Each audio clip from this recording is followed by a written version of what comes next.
Owning an NDIS property is quite exciting because when you look at the returns that you can get, it's really quite impressive.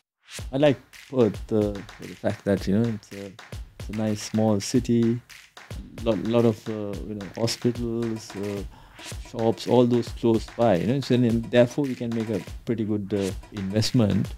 It is something that the government subsidises, and there is a huge demand for these kind of properties, and we have seen a huge influx coming into it.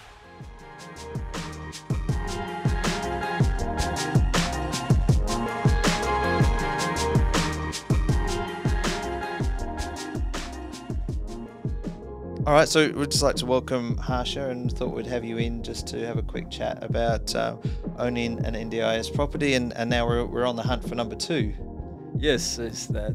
Thanks. I'm glad to be back in Perth. First, again, we put on some good weather for you this time, which is Yeah. which is really good. So a little bit of background. So Harsha and I have been working together probably over the last 3 months now. You're on the hunt for property number two. Correct. Correct. And I thought it'd be really helpful and interesting for anybody who's looking into owning an NDIS property.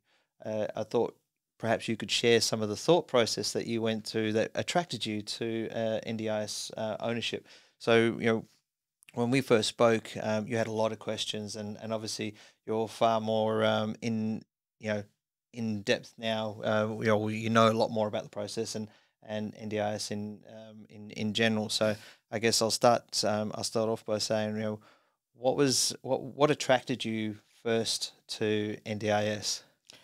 I think one of the key things was obviously the returns, right? Whilst I was very impressed with the returns, one thing I wanted to make sure that we are not going to make Disadvantage anybody? disadvantage people Yeah. to make that return.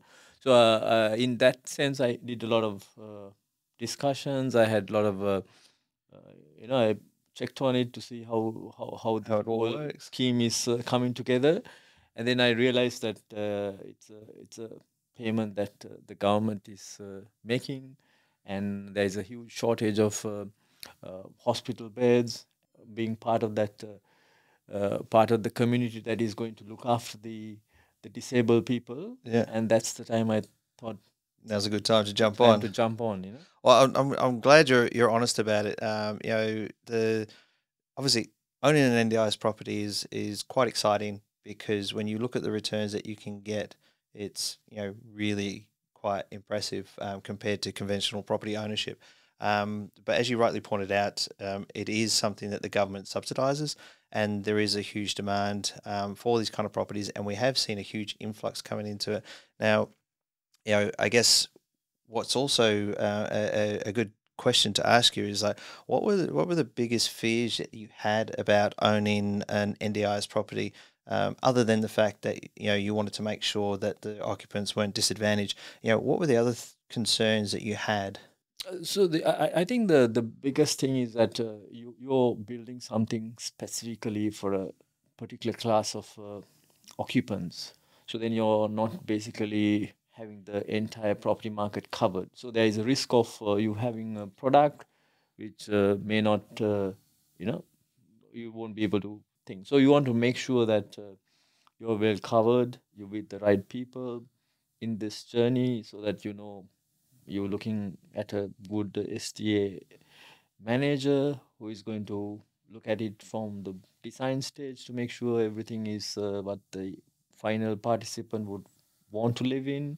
Which I think is really quite honest, and I'm really quite enjoying the honest answers here. We've spoken many times about what should we decide in regards to whether the location of the property, the design of the property, what inclusions you wanted to have, and even Brad, our SDA, which we'll talk about later on, was quite enthused by your at least openness and willingness to understand that it's the occupant that comes first, and that's something you said just walking in previously. Even though you're looking at your second property and you're aware of the investment opportunity, but you're also aware of what the occupants are actually looking for. So it's really quite important, I think, and it's great to have that come back, and hear that from you, that the quality and the construction and the way of life is important, because you know it's a concern when you see there's so many people pushing into the market, and the volume of product that's potentially going to be on the market if you're building it to the cheapest possible standard, because ultimately, as we've discussed, the occupant's going to choose the home. Now, it costs them the same to choose a house that's been, really cheaply constructed and put together, and they have to move in because of necessity. But when there's a lot of properties on the market, what kind of properties are going to stand out? And that's where it's really quite interesting to actually have someone that resonates those core values, and that your homes, like your first one has got beautiful ceiling to floor tiles, stone bench tops, it's got larger doorways and extra living areas, and whereas a lot of investors that we've spoken to, they look at the spreadsheet and go, "Oh, I can fit another occupant in there." And what does that mean? It's very interesting, and I'm sure you did you have any conflict when you look at it, when there's a bit of you that goes, "Oh, maybe I could get an extra one in there," or were you like, no, I've got to be true to the occupant? I think I was very convinced at the start itself that I need to do what is right by the final occupant.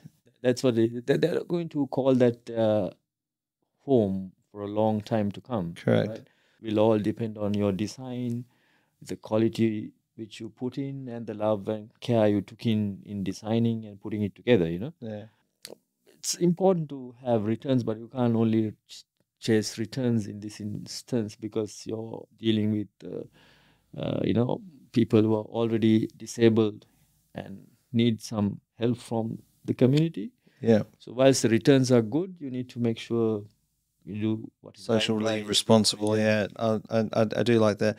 Now, Harsha, you've owned a number of properties, and you've been through the process of owning a conventional build to rent. You've also been through redevelopments and ownership. You're very versed in property development, as you put it.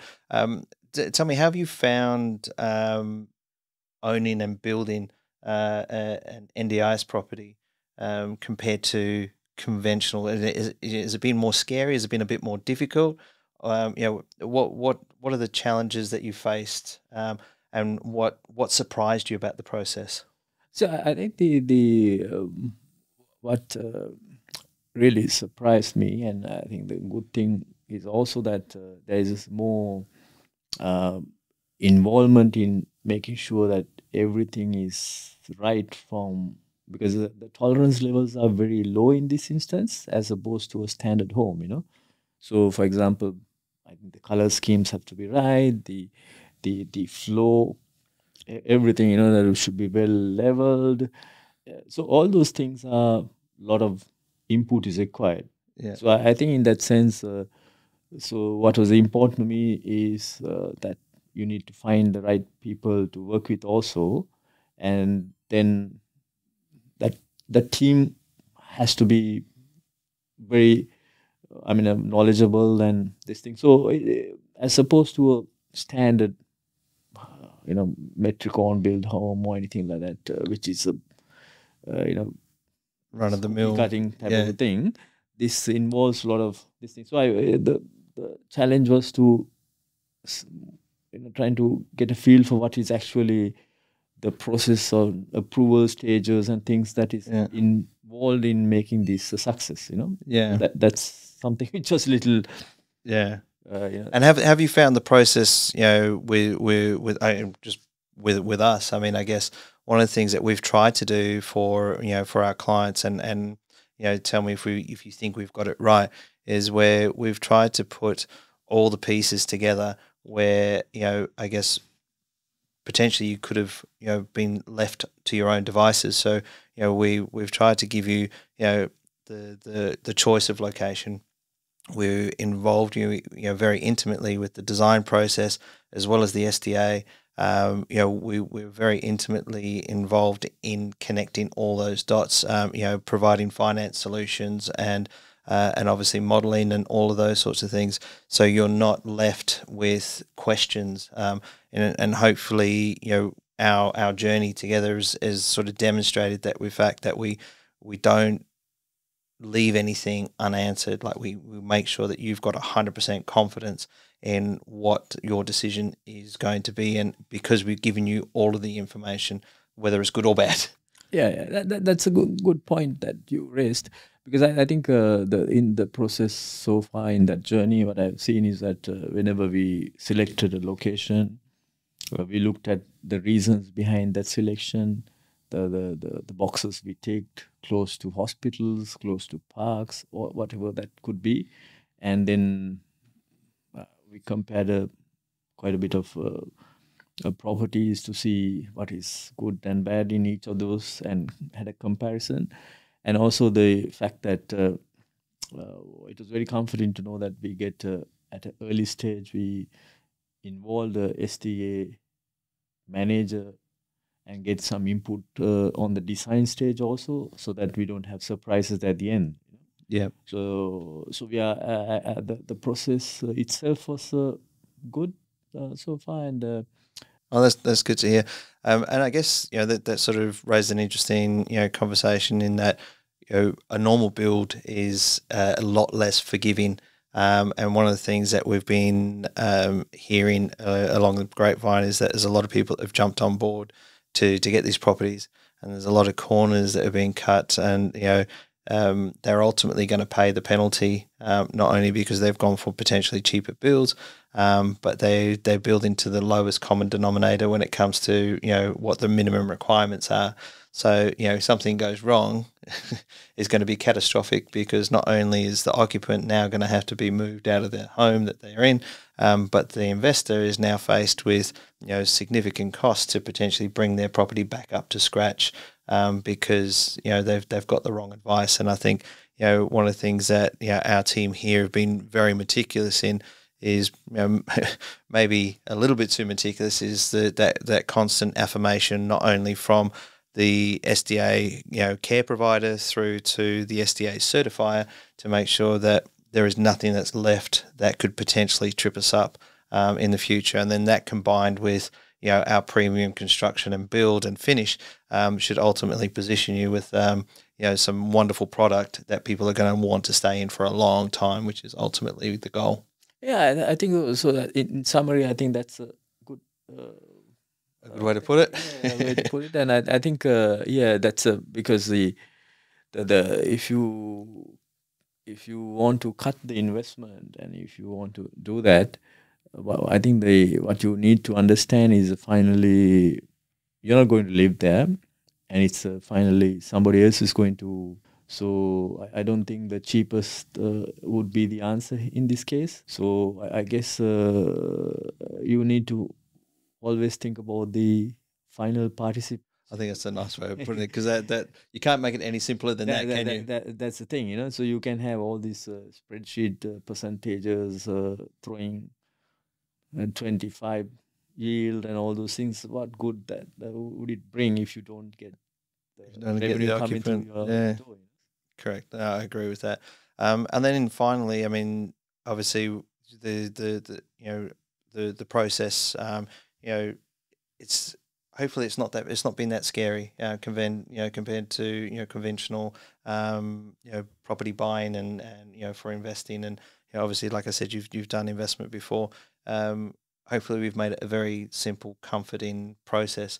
And I guess the question would be, would you recommend the process to anyone else who is considering NDIS property? Yeah, definitely I will. So I think it's important to go through that journey and be involved in the decision-making process, like I was involved from the get-go itself, so that you've been part of the decision-making process all the way, and you know why you do certain things during that process, and then you'll have less surprises. I think it's not as daunting as you would think, but a little bit of previous.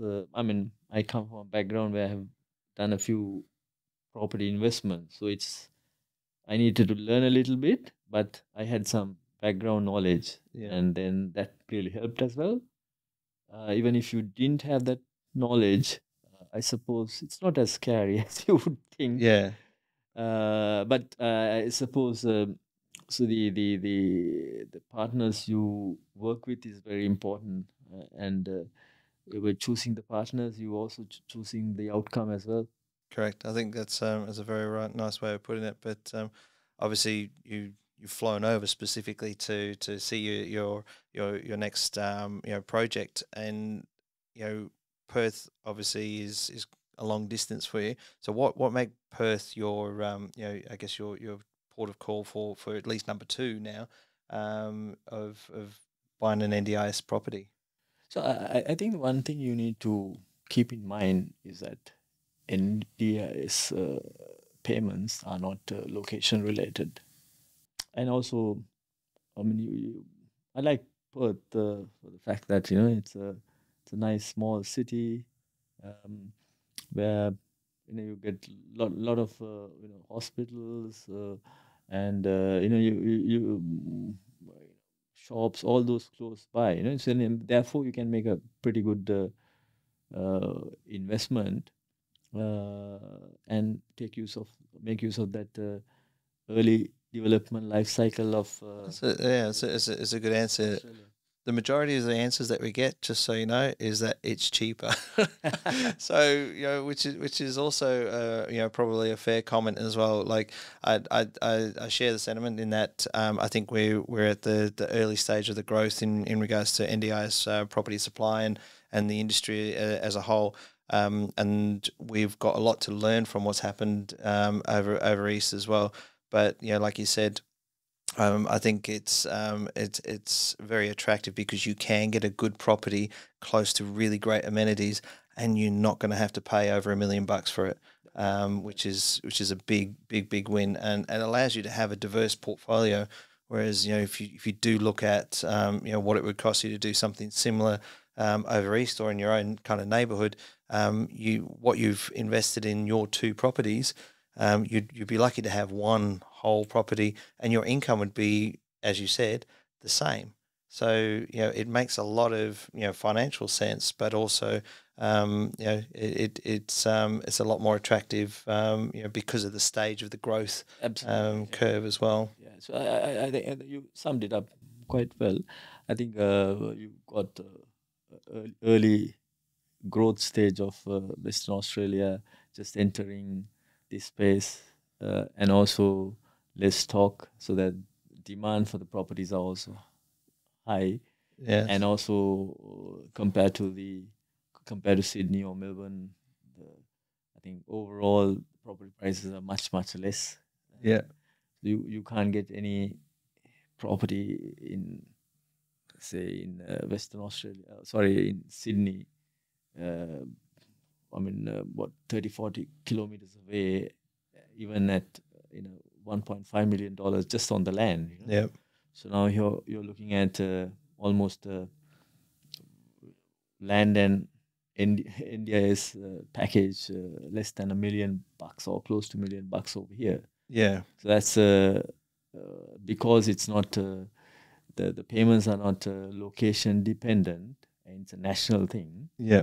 So it makes definitely good sense to get onto it now, and establish yourself. Yeah, so I mean, I think that's well said as well. I mean, I think given that it's a national scheme, obviously it's a national payment. Obviously, there's loading for regional and location and that sort of stuff, but not just because you paid more for the land doesn't mean you get more in rent, No. which is a simple way of it. And I guess one of the other things as well that we also find a lot of positive feedback for is that the rents are fixed with the government, and they're not negotiated and all that sort of stuff. Otherwise, can you imagine, where it actually end up being? But no, again, so no, that was a good response there, Harsha. And again, I think that will hopefully help a lot of people at least go through the initial part of their investigation or their journey into owning an NDIS property.